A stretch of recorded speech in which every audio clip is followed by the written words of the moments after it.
31 BC. The waters off western Greece are black with warships. Mark Antony commands 230 of the finest war galleys ever built. Massive, bronze-rammed, moving in perfect formation with thousands of oarsmen pulling in perfect sync. Rome's destiny is being decided on this water. Nobody on either side doubts it. Whoever controls this sea controls the world. But let's change one thing. Cutting through those same waters, leaving a wake no ancient sailor has ever seen, is something that shouldn't exist for another 2,000 years. The USS Gerald R. Ford, a 100,000-ton nuclear aircraft carrier from 2022, carrying 90 aircraft, 5,000 crew, and enough firepower to end civilizations. Not delay them, end them. So what actually happens when the most powerful warship ever built faces the greatest military empire in human history? Let's be clear about what just appeared in ancient Greek waters. The USS Gerald R. Ford is not a warship in any sense the Romans would understand. It's a floating sovereign nation. At 1,100 feet long, it's longer than 3 football fields and taller than an 18-story building. It runs on 2 nuclear reactors that need no refueling for 25 years. It doesn't care about wind. It doesn't care about tides. It moves at 30+ knots in any direction it chooses, which to a Roman oarsman pulling desperately at his bench would look like actual sorcery. What it carries is where things get truly unfair. 90 aircraft, FA-18 Super Hornets, EA-18G Growlers for electronic warfare, E-2D Hawkeyes for airborne surveillance that can track hundreds of targets simultaneously across hundreds of miles. Each FA-18 alone flies faster than the speed of sound and carries precision munitions that can destroy a specific building from 15 miles away. The carrier's defensive systems include the evolved Sea Sparrow missile system, RIM-116 rolling airframe missiles, and Phalanx CIWS, a rotary cannon that fires 4,500 rounds per minute, specifically designed to destroy anything that gets too close. The Ford doesn't just fight. It dominates entire theaters of war simultaneously, from 50,000 feet down to the waterline. In 31 BC, it's essentially a god that chose to show up in person. But let's not underestimate what it's facing. Mark Antony's fleet at Actium isn't a mob of wooden boats. These are quinqueremes, 5 bank-oared warships engineered with a precision that Rome spent centuries perfecting. Their bronze rams can punch through enemy hulls at ramming speed.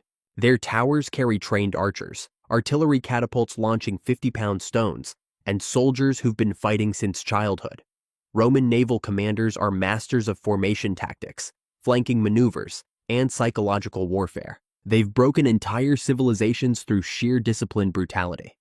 And behind the fleet sits the broader Roman war machine, the most sophisticated logistics network in the ancient world, supply lines stretching across the Mediterranean, and an army of 70,000 soldiers on land that no naval battle alone can neutralize. Rome has survived Hannibal crossing the Alps with war elephants. Rome does not panic easily, but Rome has never seen anything like this. It starts before the Romans even know there's a threat. At 6 o'clock, the Ford launches 2 E-2D Hawkeyes. Within minutes, they've mapped every Roman vessel in a 300-mile radius. Their positions, their speed, their formation gaps. The data streams back to the carrier in real time. The Ford's combat system categorizes 230 vessels simultaneously. On the Roman flagship, a lookout squints at the horizon and sees something vast and gray that doesn't move like any ship he's ever seen. He opens his mouth to report it. He doesn't get the chance. The first FA-18 pair drops to 200 feet and goes supersonic. The sonic boom alone hits Antony's formation like a physical wall. Oarsmen drop their oars. Horses on transport ships rear and throw men overboard. Soldiers who've held formation against Parthian cavalry charges grab whatever's nearest and hold on. A sound like the sky splitting.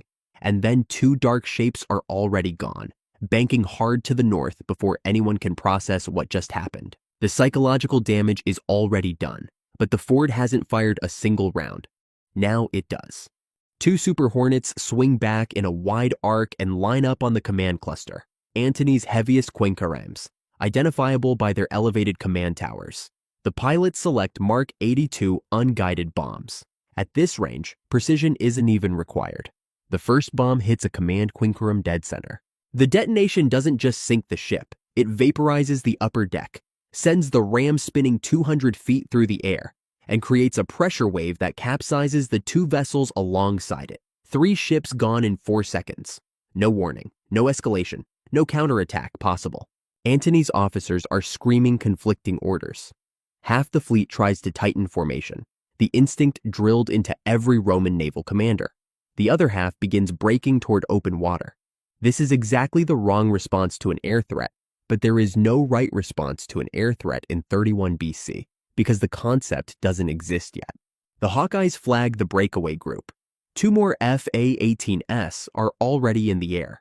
They carry AGM-65 Maverick missiles, fire and forget, infrared guided, each one capable of destroying a tank, against a wooden galley packed with oarsmen and a full cargo of pitch and oil. The result is not a sinking, it's a detonation. 4 ships become fire in under a minute. By this point, Antony's formation has completely collapsed. The greatest naval commander of the ancient world is watching his fleet disintegrate against an enemy his entire civilization has no framework to even describe. Veteran soldiers who've marched across 3 continents are jumping into open water. Captains are abandoning their vessels. The Actium battle that historically lasted most of a day is, in practical terms, already over. But here's where it gets complicated. The Ford can destroy the fleet. What it cannot do is conquer Rome. The carrier needs resupply every few weeks, jet fuel, ordnance, food for 5,000 crew. In 31 BC, none of that exists within 2,000 years. Every missile fired is gone permanently. Every bomb dropped is irreplaceable. The Ford carries approximately 2,500 tons of aviation ordnance. Impressive until you consider that Rome has 28 legions, dozens of fortified cities, and a landmass stretching from Britain to Mesopotamia. Destroying a fleet is one afternoon's work, forcing Rome's political surrender from the sea against a civilization that has no concept of the weapon being used against it, and therefore no mechanism to formally respond to it, is a different problem entirely. There's also the question of who the Ford is even fighting for. At Actium, it's Octavian versus Antony, both Roman. Picking a side in a Roman civil war from a nuclear aircraft carrier is arguably the most complicated geopolitical situation in human history. When the smoke clears over the Ionian Sea, Antony's fleet is gone, not damaged, not retreating, gone. 230 ships reduced to burning wreckage and drifting oars across 10 square miles of water. Roman soldiers who survived would later describe it in the only language available to them, divine punishment, a god of thunder and fire that needed no wind and left no survivors. Rome itself would carry on, because Rome always carries on. But the Battle of Actium, the moment that was supposed to decide the fate of the ancient world, took about 40 minutes.